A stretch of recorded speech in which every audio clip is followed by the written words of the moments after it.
For 10 years, my wife and her family saw me as a pathetic, worthless man they could easily discard.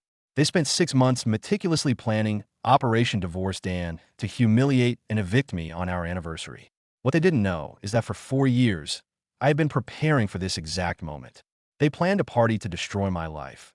They had no idea I was about to dismantle theirs, piece by piece, until they had nothing left but the cars they were sleeping in. After a decade of marriage to Lydia, I was under the illusion that we had built something real, something with the kind of deep-rooted foundation that could weather any storm. We were a college sweetheart cliché, met young, married younger, and carved out a life that, from the outside, looked like the quiet suburban dream. She was a rising star in a local marketing firm, charismatic and driven. I was a software developer, the steady, reliable man who provided a comfortable life. Between my salary and her commissions, we were more than comfortable. We were successful. But my success, I would learn, was a source of their deep-seated resentment. Marrying Lydia meant marrying her entire family. Her mother, Vivian, and her two sisters, Marissa and Talia, were a constant, swirling vortex of energy and opinions in our lives. I always told myself their over-involvement was just a quirk of a close-knit family. I loved Lydia, and if loving her meant enduring Vivian's condescending remarks about my career path or Marissa's passive-aggressive comments about her home decor, then so be it. I tolerated it all, blissfully unaware that their constant presence was not a sign of affection, but of surveillance. I was a long-term project they were waiting to liquidate. The first thread of their elaborate tapestry of deceit came loose 3 weeks ago, on a mundane Tuesday evening. Lydia had finally upgraded her phone, and I was helping her transfer the digital contents of her life on the old device to the new one. To ensure a seamless sync, I logged into her iCloud account on her laptop while she was in the shower. Her screen, which was mirrored to the large monitor on our home office desk, suddenly lit up with a rapid-fire succession of notifications. I assumed it was work. She was perpetually hounded by emails and project updates. But then, a single WhatsApp notification popped up, a banner that would change the course of my life. It was from a group chat named Operation Divorce Dan. My name is Daniel. A cold, metallic dread washed over me. It felt like plunging into icy water. My hands trembled slightly as I clicked the notification, opening WhatsApp in the browser. The screen filled with a conversation between Lydia, her sisters Marissa and Talia, and their mother, Vivian. The words on the screen were a special kind of poison, and I forced myself to drink every last drop. I had to know the full extent of the venom I was dealing with. Marissa had written, just an hour before, "He is so unbelievably clueless." It's almost sad. Talia's reply came seconds later. "Almost. I already confirmed with the moving company. They'll be there at 9 a.m. Saturday. We can have all his crap cleared out while he's at work. Everything is going to storage unit 247 on 5th. Mom picked up the key yesterday." Vivian, the matriarch, chimed in with chilling efficiency. "My lawyer friend has the divorce papers finalized. Dan will be served at the party, right after the toast. He'll be homeless and served by 6 p.m. I cannot wait to see the look on his pathetic face." But it was Lydia's message that truly shattered me. She had responded to her mother's comment with a string of laughing emojis, followed by, "We have to film it for TikTok. Hashtag loser husband gets owned. 10 years of pretending to love this man-child. I can finally be free." I felt the air leave my lungs. Free. 10 years of my life, of what I thought was love and partnership, was a performance she was finally ready to end. My hands moved on autopilot, my developer instincts taking over. I started taking screenshots, meticulously documenting everything. The conversation history went back 6 months. 6 months of detailed, gleeful planning, all culminating on our 10th wedding anniversary this Saturday, a date I thought we were celebrating, but which was, in reality, the scheduled date of my public execution. The deeper I scrolled, the more the poison seeped in. They saw me as a stepping stone, a necessary inconvenience. Lydia had only rushed into marrying me, the chat revealed, because she had gotten pregnant during our senior year of college. It was a secret she had kept from me entirely. She miscarried early on, and instead of sharing her pain, she used it as a reason to secure a ring, to lock down the safe bet while she figured out her next move. They had been waiting a decade for the perfect moment to not just leave me, but to utterly annihilate me. "You got too comfortable," Marissa had written a few months back. "He needs to be brought down a few pegs."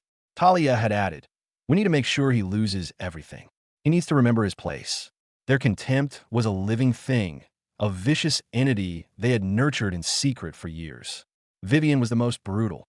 My daughter deserves a man of status, not some nameless programmer. He is worthless. Their plan was diabolical in its cruelty. Lydia would maintain the facade of the loving wife all week. On Saturday evening, she would lead me to what I believed was a surprise anniversary dinner. Instead, I would walk into a room filled with their friends, a process server holding divorce papers, and moving boxes as props for their twisted theater. They were going to film my devastation, my confusion, my heartbreak, and turn it into viral content. They wanted to humiliate me on a global scale. What these four women failed to understand, in their arrogant and sheltered world, is that I am not the man they think I am. They saw a quiet, unassuming coder, and they mistook my silence for weakness. For years, I had sensed the cold undercurrents. I had seen the shared glances at family gatherings, the way conversations would halt the moment I entered a room. I had felt the subtle shift in Lydia's affection, a growing distance she disguised as work stress. I hadn't known the specifics of their plot, but I had known, on a gut level, that I needed to protect myself. While they spent 6 months planning my destruction, I had spent the last 4 years building an indestructible fortress around my life. I'm not just a coder. I am an investor, an entrepreneur, a silent partner in side projects that have generated a fortune they know nothing about. Every asset of any significance is in my name, and my name alone, protected by legal structures they wouldn't even know how to begin to unravel. For the last 3 weeks, since that fateful night in the office, I have been playing the part of the devoted, clueless husband. I have smiled at Lydia's lies, kissed her treacherous lips, and listened to her talk about our special dinner, all while collecting more evidence. They continue to add details to their plan in the group chat, their excitement growing with each passing day. They have no idea that I know about the storage unit, that I've already investigated Vivian's lawyer friend, or that the moving company Talia so proudly hired is about to have a very, very bad day. Tonight is Friday, the eve of my execution. Tomorrow at 7 o'clock, I will walk into my own surprise party. But the real surprise will be for them. They have planned a 6-month operation to ruin my life. They're about to find out what it feels like to have their own lives dismantled in a single night by the worthless, pathetic man they so tragically underestimated. The morning of our 10th anniversary began with an Oscar-worthy performance from Lydia. She woke me up with breakfast in bed, a gesture so uncharacteristically sweet it was almost laughable. She was buzzing with a manic energy, recounting memories from our wedding day, her voice dripping with manufactured nostalgia. "I love you so much, Dan," she said, looking me straight in the eye. "I can't believe it's been 10 years. I'm so excited for our special evening." I sat there, eating the toast that felt like ash in my mouth, watching this stranger I'd been married to for a decade. Every smile was a lie. Every touch was a betrayal. It took every ounce of my self-control not to throw the tray against the wall and confront her right then and there. But my plan required patience. It required me to play my part until the final act. Around 2 in the afternoon, she announced she was heading out to run some errands for our big night.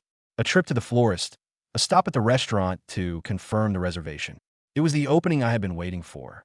The moment her car pulled out of the driveway, I set my own plan into motion. The first target was the storage unit. In their hubris, they had made a critical error. Talia, in her haste, had used my credit card information to rent the unit.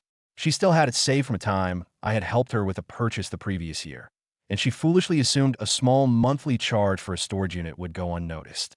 But I'm a man who tracks every single penny. I had been monitoring that rental for weeks. Their plan, as revealed in the chat, was to move my belongings out piece by piece, taking things they thought I wouldn't immediately miss. Old college textbooks, tools from the garage, my winter clothing. I drove to the address on 5th Street. I had my own moving truck and a team of movers I trusted. We cleared out the unit in under an hour. Every last box, every piece of my life they had tried to steal was relocated to a new, secure facility across town that they would never find. I changed the locks on their unit and prepaid the rent for a year. But I didn't leave it empty. That would have been too simple. Instead, I replaced my belongings with years of accumulated junk from my home office.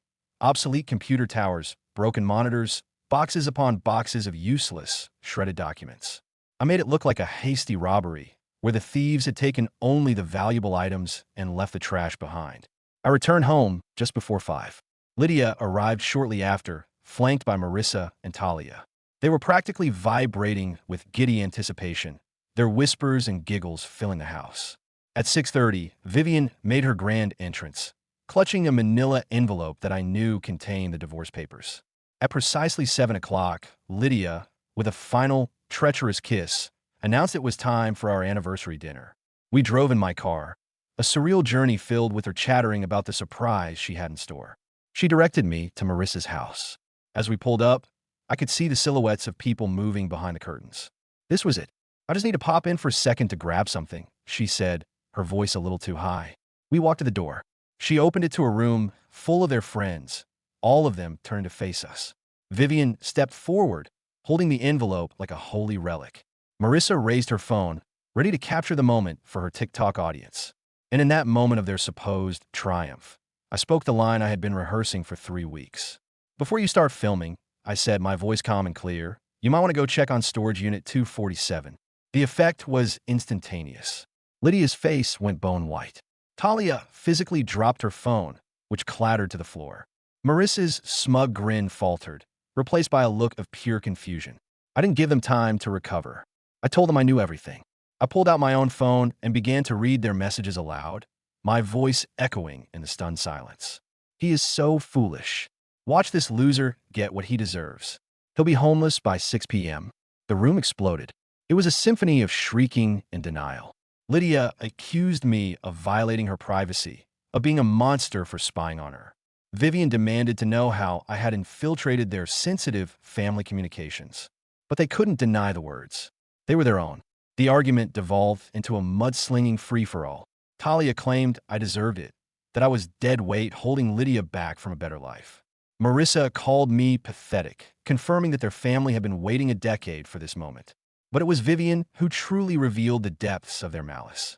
She began screaming, threatening me with a network of powerful connections, promising to ruin my career, my life, my very existence. She was raving like a cornered animal. In the midst of the chaos, I revealed my next move. I told them the storage unit was empty. I told them the moving company would be arriving on Monday to a bill for a job they couldn't complete. I also let slip that I had been legally recording my conversations with Lydia for the past 2 weeks, documenting every lie. The screaming intensified. They accused me of stealing my own property. They threatened to call the police.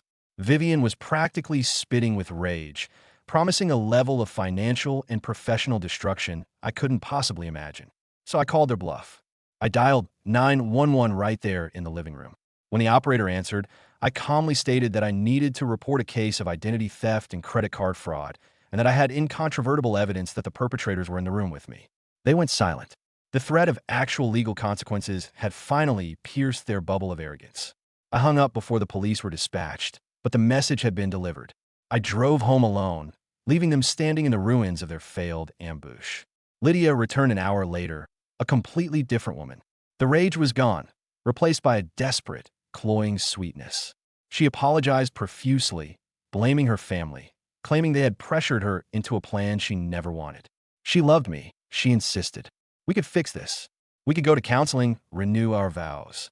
I listened to her spin her web of lies, my face an unreadable mask. She had no idea that what happened tonight was just the opening act. The real performance was scheduled for Monday morning. Monday began at 8 a.m. sharp.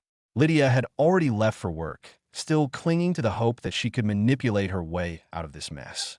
My first target was her career. Lydia's firm was small, and I knew from my years of quiet observation that they relied on a few key clients. What she never knew was that for the past 2 years, I had been providing freelance web development services to 3 of those very clients, building a direct relationship with the business owners. That morning, I sent each of them a proposal to take over their entire digital marketing portfolio, in-house, for a fraction of what they were paying Lydia's firm. By 9:15 a.m., her company had lost over half of its annual revenue. Next was Marissa. She worked as a property manager, a job that gave her access to company resources and sensitive tenant information. I happened to know her supervisor from college. At 10 a.m., I made a call, expressing my concern as a private citizen about one of his employees using company time, vehicles, and computer systems to coordinate personal harassment campaigns.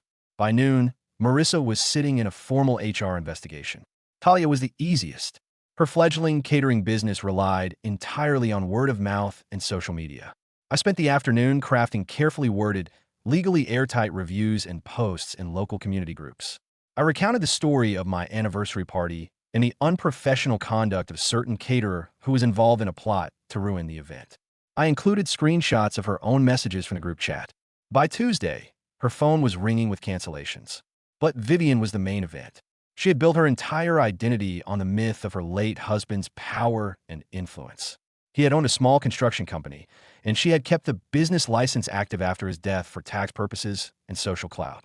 On Tuesday, I filed formal complaints with the state licensing board and the local business regulatory office, raising questions about the compliance of a licensed but non-operational business. It was a bureaucratic tripwire I knew she was not prepared for. On Wednesday evening, they all showed up at my house, their faces a mixture of fury and terror. They begged, they threatened, they demanded I stop. And that's when I told them the truth. This wasn't about teaching them a lesson. This was about consequences. This was about showing them what happens when you try to destroy a man who has spent years preparing for war. The final act of my 4-year play took place on Friday morning. At 9 a.m., 3 process servers delivered 3 very special documents.